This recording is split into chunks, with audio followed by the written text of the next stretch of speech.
Welcome to Roll Credits, the podcast where we uncover the trivia, production stories, and behind-the-scenes facts about your favorite films and shows. This podcast was created with the help of AI tools, and while we aim to keep things fun and accurate, the occasional error or outdated info might sneak in. So if you're quoting us in your next MCU debate, double-check and enjoy the show. Today, we're diving into Thunderbolts 2025, Marvel's gritty and offbeat take on a team-up movie. It's packed with familiar faces from across the MCU. Yelena Belova, Bucky Barnes, Red Guardian, U.S. Agent, and more, brought together for a mission that's more Black Ops than Avengers. We'll dig into the cast, development timeline, and all the trivia we've uncovered about this highly anticipated anti-hero adventure. All right, welcome back, everyone. Today, we're taking this great collection of source material you sent over, articles, notes, all sorts of research, and we're really going headfirst into Thunderbolts. Our mission basically is to unpack what makes this film tick, get a handle on the plot, which sounds kind of wild, and dig up all those surprising behind-the-scenes bits. Yeah, it's a really interesting stack of stuff. We've got sources covering the main plot points, loads of trivia, Easter eggs, a pretty deep look at the filming locations, which are wow, extensive, and even some hints about ideas that didn't quite make it to the screen. Gives us a good picture of this, very unconventional team. Unconventional is definitely the word. Okay, so let's start unpacking this. Big picture first. The mission, the team itself, and what's with that asterisk in the title? I mean, fundamentally, this is about a team of anti-heroes, reformed villains, that sort of thing. That's the core idea, yeah. They're pulled together by Valentina Allegra de Fontaine, Val. We've seen her popping up here and there in the MCU. According to these sources, Val's in some pretty hot water. Facing impeachment, it sounds like, tied to her work with something called the Oz-Ek Group and this Secret Sentry project. Okay, so she needs to clean house, or maybe get rid of some loose ends. So she sends this particular group on a mission. Exactly. Val sends out Yelena Belova, John Walker, U.S. Agent Ava Starr, who's Ghost, and Taskmaster. Their target is a secret OXC facility. But, like you said, it's not really a mission. It's a setup, a trap, basically, designed to, get rid of them and burn any incriminating evidence. Wow. Okay, a trap set by their own handler. That's kind of dark. So what happens when they get there, to the facility? Well, the sources describe this pretty intense confrontation. They manage to survive the ambush, but in the middle of it all, Ava Ghost actually kills Taskmaster. And right then, they accidentally stumble upon and release this guy named Bob from, suspended animation. Turns out he was part of those Sentry trials Val was running. Bob. Okay, so this Bob guy is out, and Val thinks her problem's gone away. Not quite. She finds out pretty quick they survived, and that Bob, who she thought was dead, is also alive. When she shows up, Bob causes this huge diversion. He's got powers, bullets don't seem to hurt him. Then he just sort of uncontrollably flies up and crashes near the old Avengers Tower, which the source is calling the Watchtower now. He gets taken there. And while all that's going on, someone comes to help the survivors, right? Right, yeah. Alexei Shostakov shows up, Red Guardian. Turns out he actually overheard Val laying out her plan earlier because he was chauffeuring her. So he gets Yelena, Walker, and Ava out of there. Man, this sounds like a lot is happening all at once. Okay, where does Bucky Barnes fit into all this? The Winter Soldier. So Bucky, he actually apprehends the group first. His plan is to get them to testify against Val, for her impeachment trial. But then he learns about Bob, about the Sentry stuff, and his priorities kind of shift. He ends up joining them on their mission to break into the Watchtower. Gotcha. So he realizes Val and this Sentry thing are the immediate bigger threat. Okay, so what's Val planning to do with Bob now that he's at the Watchtower? Well, Val being Val, she sees an opportunity, right? A way out of her impeachment mess. She decides to basically rebrand Bob as the Sentry, use him as this massive PR stunt. She tells him he's incredibly powerful, stronger than all the Avengers combined, apparently, and that he'll be known as Earth's. The sources say she calls him Earth's smiest hero. Smiest hero. Okay, That's memorable. So the team, Bucky included now, they head to the Watchtower to deal with Val and this potentially very unstable Sentry. Exactly. They go confront Sentry, but he's just ridiculously powerful, overpowers him pretty easily. So then Val's assistant, this character Mel, uses a kill switch on Bob. Desperate move. But instead of stopping him, it does the opposite. It unleashes something called the void. The void. What's that? The sources describe it as like Sentry's destructive other self, the physical manifestation of his broken mind, his psyche, and it just engulfs New York City in this like supernatural darkness, traps people in these things called shame rooms, forces them to relive their worst memories. Whoa, okay, that took a turn, a really dark turn. How do they even fight something like that? Well, this is where it gets personal for the team. Yelena realizes the only way to reach Bob, the person inside Sentry, is to go into the darkness, into the void, which means confronting her own past trauma. The rest of the team follows her in, and they end up revisiting this shared memory. It's Bob volunteering for the original experiment, trying to better himself after addiction struggles. They face the void together, get knocked back at first, but the sources really emphasize that it's their solidarity, them sticking together, that helps Bob regain control, and the city goes back to normal. Wow, okay, so they pull it off, they face the void, save the city. What about Val, the one who set the trap in the first place? Oh, Val. Classic Val. She spins the whole thing, stages this big press conference, and to save her own neck, avoid impeachment, she publicly rebrands the team and calls them the New Avengers. The New Avengers. That's the asterisk. That's it. Yeah, the sources confirm the asterisk in the movie title is specifically because at the very end, they're introduced to the world as the New Avengers, not the Thunderbolts. Pure Val PR move. Although, interestingly, the sources do mention Alexei had already nicknamed them the Thunderbolts earlier in the film, after Yelena's old childhood soccer team, apparently. So the name is in there, just not officially. That's pretty clever, actually. A neat twist on the title. Okay, now that we've kind of walked through that roller coaster of a plot, let's pull back the curtain a bit. How is this thing actually made? I heard something about a big focus on practical effects, which seems fitting for a grittier kind of story. Oh, yeah, definitely. Sebastian Stan Bucky actually talked about this. It said something like, we did actual real stunts. It's not CGI, and that audiences just know the difference. The sources suggest this focus really helps ground the action, gives it that dose of realism, especially compared to some of the more, CGI-heavy stuff we see, which is interesting given Sentry's powers. That commitment to practical stuff is cool. And speaking of realism, the locations, I heard they filmed all over the place. Oliver's putting it mildly. We're talking like over 50 locations spread across 5 different countries. Yeah. They really went global for this one. 50 locations, 5 countries. That's kind of wild. Tell us about some of the key spots. Okay, so that desert ambush sequence, the big chase, that was filmed out in Moab, Utah. And get this, they used actual military vehicles, drones. They even brought in the drone camera team from Top Gun, Maverick. So yeah, really leaning into the practical action there. Okay, that sounds pretty epic. Then there's this huge rooftop fight scene in Kuala Lumpur, Malaysia, on top of the Merdeka 118 tower, tallest one in Asia. And here's a fun bit of trivia from the sources. Apparently, Florence Pugh really wanted to do the stunt herself. Like, she was emailing Kevin Feige about it, despite the insurance people freaking out, maybe joking about wanting a Guinness World Record. That sounds exactly like Yelena. Fearless, right? It seems like it. The sources also mentioned they filmed Yelena's Red Room flashbacks back in Budapest, Hungary, used real alleys, old buildings, tying it directly back to her history in Black Widow, and then for the interiors, the Red Room Control Center, those prison bunkers, Val's command room, they used Trilith Studios down in Atlanta.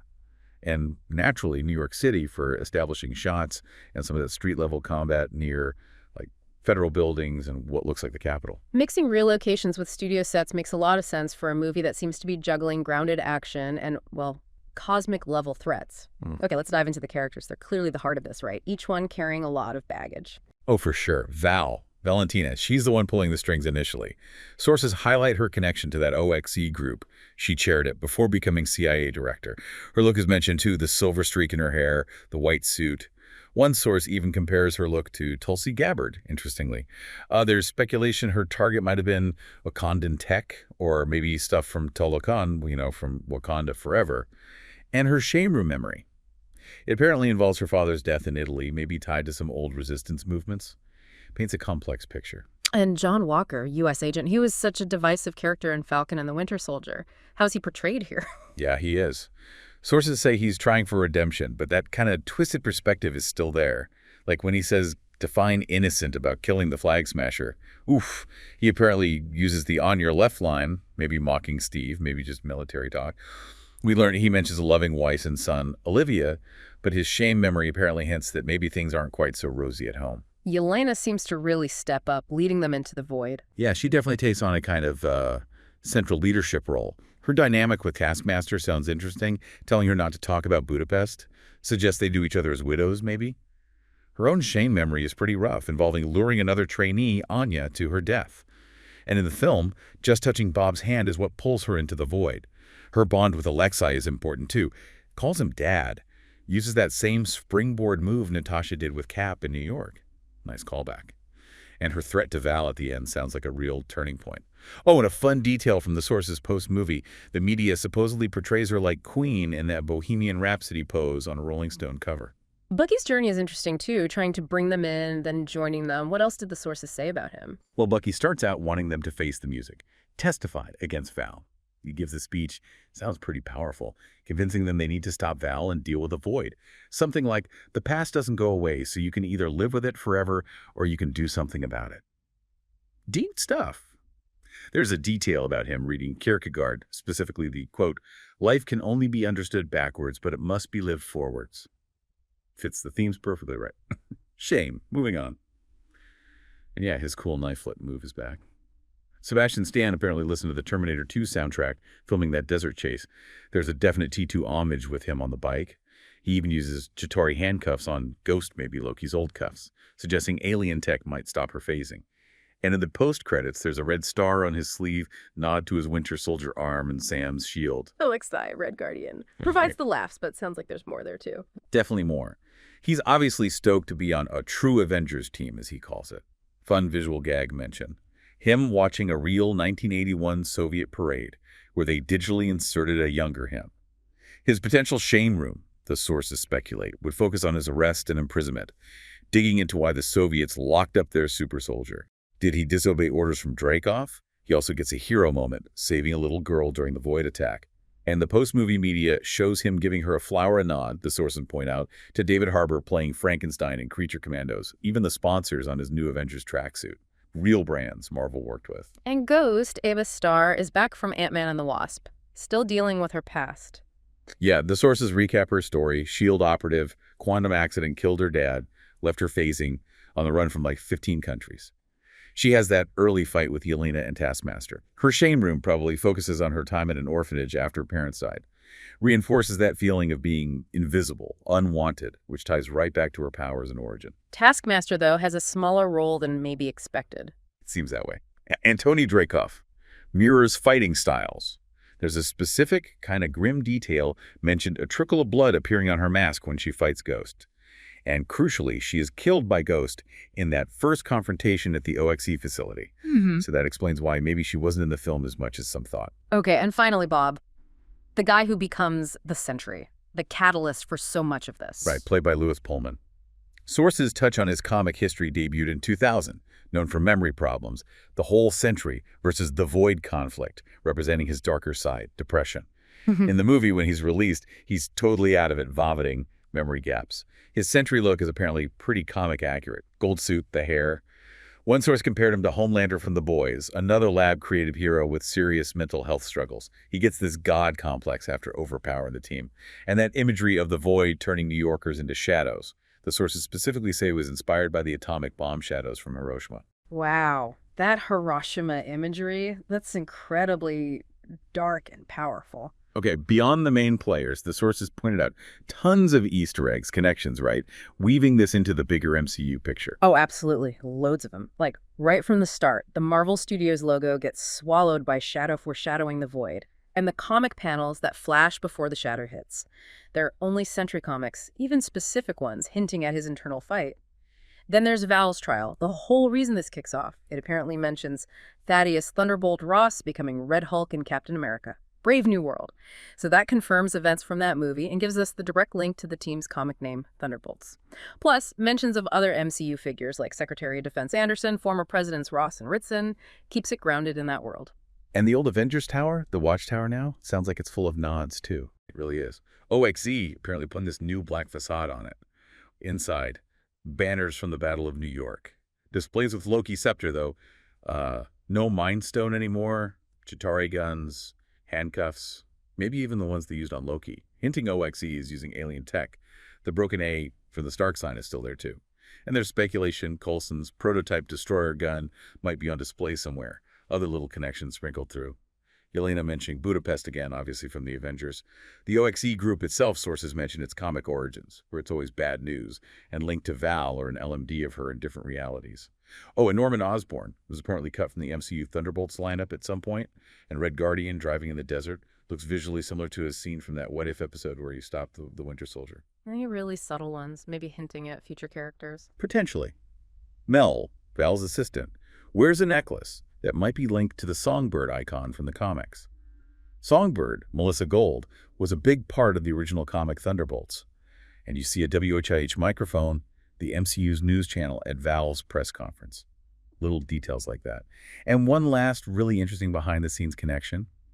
The director, Jake Schreier, got a special thanks credit for John Watts, who directed the MCU Spider-Man movies. Turns out they were college roommates. Watts gave Schreier pointers. Schreier even did some second unit work on a Spider-Man film. And they worked together on Skeleton Crew. Small world, huh? That is some deep-cut trivia. It sounds like the final film was this mix of deliberate choices, maybe some happy accidents. But the sources also mentioned other ways this movie could have gone. Different paths. Yeah, definitely. The research talks about deleted scenes, alternate ideas, stuff that would have explored characters more deeply or taken the plot completely different ways. Like the shame rooms. We saw Yelena's and Bob's, but weren't others planned? Right. Shame rooms were apparently fully developed animatics, storyboards, the works for Bucky, Ava, and Alexei. Bucky's would have shown him being picked on at camp, maybe even a scene with young Steve Rogers helping him, which would have really nicely paralleled the team helping Bob. Ava's would have shown her in the orphanage, feeling invisible, connecting right back to her powers. Alexei's would have shown his arrest, him being sent to the Gulag, maybe answering why the Soviets benched him. But ultimately, they were cut to keep the focus tight on Bob's story. Oh, and Scarlett Johansson's Black Widow was apparently considered for a cameo, maybe in Yelena's flashback. What about Sentry's origin? The comic version is pretty different, right? Totally different. And they considered adapting it. The idea where Bob Reynolds is this alcoholic who finds out he used to be the greatest hero, but everyone's memory, including his own, was wiped by guys like Reed Richards and Doctor Strange, would have allowed for lots of cameos, but they scrapped it because it felt maybe a little too close to Spider-Man No Way Home's memory stuff. Were any other villains in the mix early on? Yeah, a couple mentioned. Early on, they apparently toyed with Baron Zemo being the secret villain, pulling the strings from prison like some Kaiser Soze figure. Made sense with the Avengers gone and Zemo hating superhumans, but the idea didn't stick. There was also talk of a Kang post-credit scene, obviously following up Quantumania, maybe showing him watching the team or causing some multiversal trouble. But that got dropped after the issues with Jonathan Majors and, well, how Quantumania performed. And Taskmaster and Ghost were supposed to have bigger roles initially. That's what the sources indicate, yeah. Much bigger arcs, especially for Taskmaster, who was meant to survive and bond with Ava. They had this shared background lab experiments, being controlled, creating this kind of kindred spirit thing, with Ava being like the big sister. But that got cut down quite a bit in the final film. And here's a wild one. One early concept apparently had John Walker, U.S. agent himself, as the main bad guy. Whoa. Okay, so the movie we got is really just one possible version. How's this final version landing with audiences and critics, according to the sources? Well, the sources mentioned the initial reaction's been a bit skeptical. Some media outlets calling them goofballs, apparently, which, interestingly, the film itself kind of leans into by the end. Right. And speaking of the end, the post-credit scenes, there are two, right? Yep, two. The first one is shorter, described as just one extra, very funny scene from the unlikely team's most enthusiastic member, probably Alexei. Yeah. The second one, though, that's the big one. Shows the team, they've got new looks, hairstyles, jewelry, someone's wearing a beret, and they're talking about some problem out in space. Then they get a distress call from an interdimensional ship with a big 4 on it. The Fantastic Four. Looks like it. The scene positions them as the official welcome party for the Fantastic Four, bringing them right into the MCU timeline, seemingly setting things up for Avengers. Doomsday. Wow. Okay, a direct lead-in to the FF and a future Avengers movie. So this team is stepping up to the big leagues, cosmic threats and all. Is it smooth sailing for them now? Not exactly. Huh. The sources point to this really interesting conflict brewing within the MCU. Apparently, Sam Wilson, as Captain America, is trying to put together his own Avengers team. And he's actually suing Val's group over the rights to use the name Avengers. Suing them? Yes. Seriously? Yeah. The sources even mentioned Bucky tried talking to Sam about it, and it went poorly. So yeah, even as they're dealing with cosmic arrivals, they've got legal battles and friction with the established heroes right here on Earth. Okay, wow. That is a lot. So this team, these anti-heroes, put together by this shady operator for a dark, gritty mission focused on their own trauma. They end up being the ones greeting the Fantastic Four, and they're getting sued by Captain America. Thinking about that whole journey, from the very personal and practical to the cosmic and, well, litigious, what does that mean for the future of the MCU? What's this film telling us about who gets to be called an Avenger, or maybe even just a hero, in this universe that just keeps getting bigger and more complicated? That's our deep dive into Thunderbolts, the MCU's unconventional team of heroes, anti-heroes, and everything in between. If you like this episode, hit follow on Roll Credits and share it with someone who's already debating team dynamics. We'll be back with more trivia, more film deep dives, and plenty more Marvel madness soon. Until then, stay out of trouble, or at least make it look cool.